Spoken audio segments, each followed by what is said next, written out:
Hello students, this is Kapil Gautam and you are watching your own YouTube channel Easy Chem। जैसा कि आपको पता ही है, पिछली क्लासेस के अंदर हमने जो कि 10th क्लास का सेकंड चैप्टर हम कर रहे थे, उसके अंदर हमने एसिड और बेस की बहुत सारी प्रॉपर्टीज और बहुत सारी डिटेल ऑब्टेन की थी। उसके अलावा हमने इंडिकेटर्स के बारे में भी पढ़ा था। आज हमें एक ऐसे इंडिकेटर के बारे में पढ़ना है जिसे यूनिवर्सल इंडिकेटर कहा जाता है। इसकी जरूरत क्यों पड़ी और किसको यूनिवर्सल इंडिकेटर कहा जाता है, इस वीडियो के अंदर हम ये सारी चीजें देखेंगे। तो इस वीडियो के बाद आपको जो ये यूनिवर्सल इंडिकेटर है, इससे रिलेटेड अगर कोई प्रॉब्लम अब तक थी तो वो आज के बाद नहीं रहेगी। इसलिए इस वीडियो को आपको लास्ट तक देखना है, बिल्कुल भी स्किप नहीं करना है। तो सबसे पहले अगर आपने इस चैनल को सब्सक्राइब नहीं किया है तो चैनल को सब्सक्राइब करें, वीडियो को लाइक एंड शेयर जरूर करें।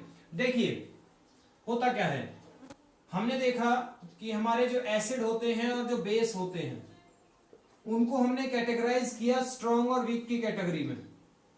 स्ट्रॉन्ग एसिड होते हैं, वीक एसिड होते हैं, स्ट्रॉन्ग बेस होते हैं, वीक बेस होते हैं। कैसे पता चलता है हमें? हमारे जितने भी इंडिकेटर अब तक हमने पढ़े थे, चाहे वो मिथाइल ऑरेंज हो, चाहे फिनोफ्थलीन हो, चाहे लिटमस पेपर हो, चाहे ओनियन हो, ओल्फैक्टरी इंडिकेटर्स जितने भी हमारे, उन सभी से केवल हमें यह पता चलेगा कि किसी भी सब्सटेंस का नेचर एसिडिक है या फिर बेसिक है। अगर किसी का भी हमें उन इंडिकेटर से हमें यह पता नहीं चलता कि दिया गया सब्सटेंस कितनी स्ट्रेंथ का एसिड है या कितनी स्ट्रेंथ का बेस है, मतलब उसकी ताकत क्या है, उसकी ताकत के बारे में हमें कुछ पता नहीं लगता। लेकिन आज जो हम इंडिकेटर पढ़ेंगे यूनिवर्सल इंडिकेटर, वो रियलिटी में यूनिवर्सल इंडिकेटर क्यों बोला गया है उसे, क्योंकि उस इंडिकेटर को हर जगह पर केवल इसीलिए यूज किया जाता है ताकि हम किसी भी एसिड या फिर बेस की स्ट्रेंथ के बारे में पढ़ सकें। तो देखिए, चलिए स्टार्ट करते हैं। सबसे पहला हमारे सामने क्वेश्चन आता है कि यूनिवर्सल इंडिकेटर जो हमारे होते हैं उसकी जरूरत क्यों पड़ती है। तो इसका सबसे सिंपल आंसर यह है कि किसी भी एसिड या बेस की स्ट्रेंथ को कैलकुलेट करने के लिए, किसी भी एसिड या बेस की स्ट्रेंथ को, किसी भी एसिड या बेस की स्ट्रेंथ को अगर हमें पता करना है तो हमें एक ऐसे इंडिकेटर की जरूरत थी जो ये बता सके कि अगर दो एसिड्स के बीच में हमें कंपैरिजन करने के लिए बोला गया, फॉर एग्जांपल HCl है और H2SO4 है, अगर हमें बोला गया कि इन दोनों के बीच में कंपैरिजन कीजिए कौन ज्यादा स्ट्रॉन्ग एसिड है, हम जानते हैं दोनों ही स्ट्रॉन्ग एसिड हैं, लेकिन इनके भी बीच में अगर कंपैरिजन करना पड़े तो हम यूज करते हैं यूनिवर्सल इंडिकेटर को। यूनिवर्सल इंडिकेटर है क्या इसकी इंपॉर्टेंस है, क्या इसकी खूबियां हैं, सभी चीजें आज देख लेंगे हम। तो यूनिवर्सल इंडिकेटर है क्या? यूनिवर्सल इंडिकेटर बोला जाता है आपके पीएच स्केल को। वास्तव में जितने भी हमारे एसिड्स हैं या जितने भी हमारे बेसेस हैं, उन सभी की एक परफेक्ट पीएच वैल्यू होती है। पीएच वैल्यू का मतलब होता है, यहां पर पी जो हमारा वर्ड है, पी जो लेटर है, वो बताता है पोटेंस को, जो कि एक जर्मन वर्ड है और जिसका मतलब होता है पावर या स्ट्रेंथ।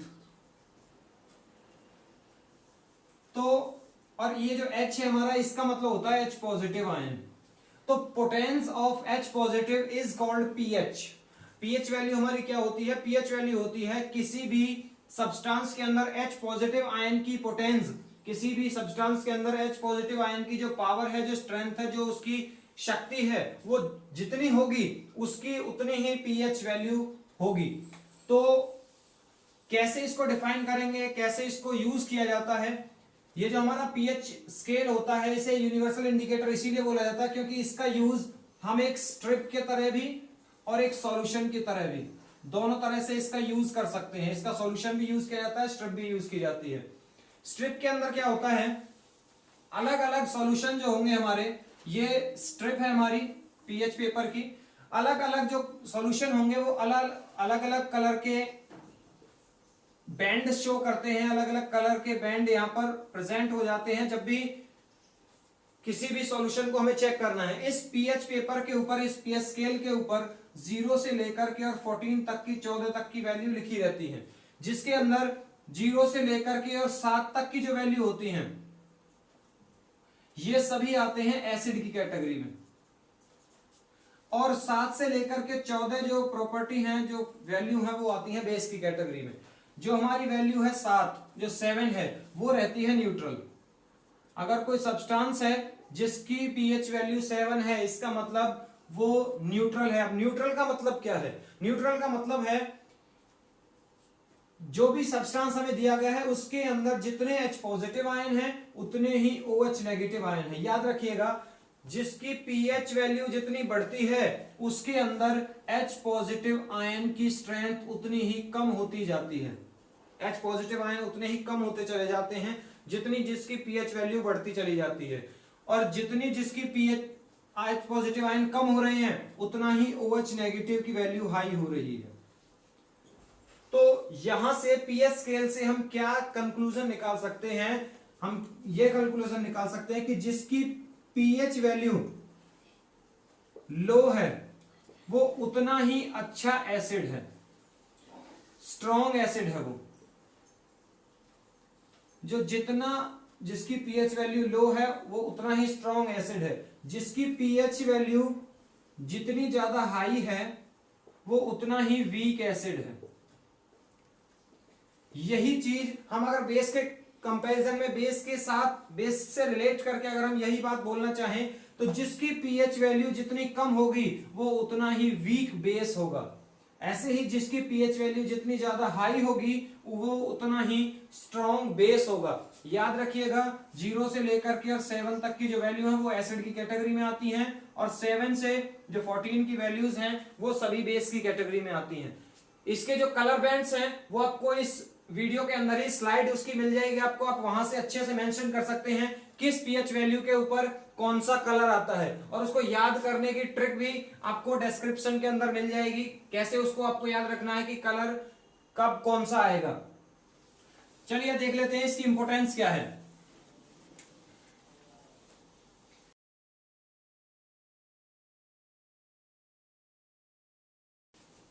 तो यूनिवर्सल इंडिकेटर जो है हमारा पीएच स्केल जो है उसकी इंपॉर्टेंस क्या है?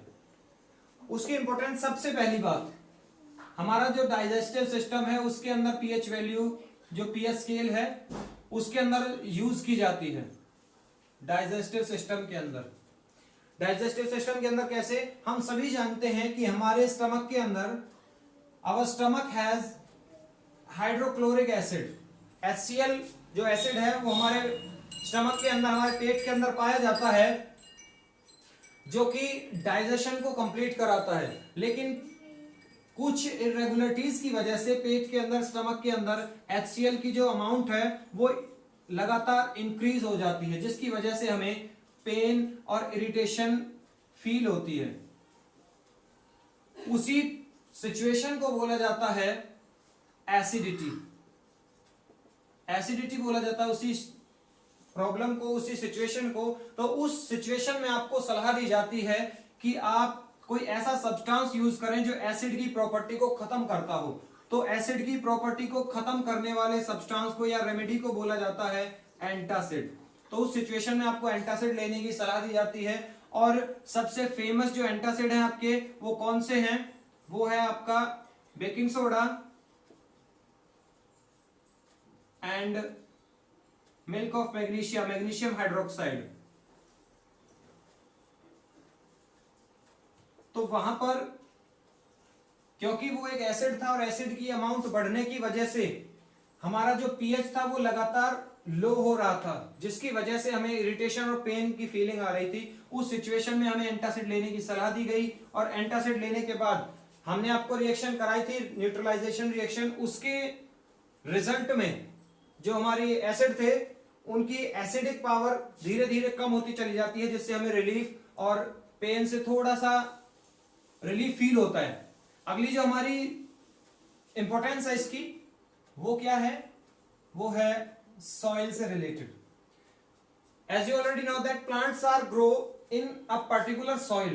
किसी भी प्लांट को ग्रो करने के लिए सॉइल की जो जरूरत होती है, तो उसमें भी सॉइल के अंदर कंपलसरी है कि सॉइल कैसी होनी चाहिए। सॉइल की जो पीएच वैल्यू है वो नियर अबाउट 7 होनी चाहिए, तब जाकर के वो जो हमारा प्लांट है वो ग्रो करेगा। अगर 7 से कम हो जाती है तो उस सिचुएशन में हमारी जो मिट्टी है, हमारी जो सॉइल है वो एसिडिक हो जाती है नेचर में। कुछ प्लांट्स ऐसे हैं जो इस एसिडिक मीडियम में ग्रो नहीं कर पाते। अगर 7 से ज्यादा हो जाती है तो उस सिचुएशन में बेसिक हो जाती है।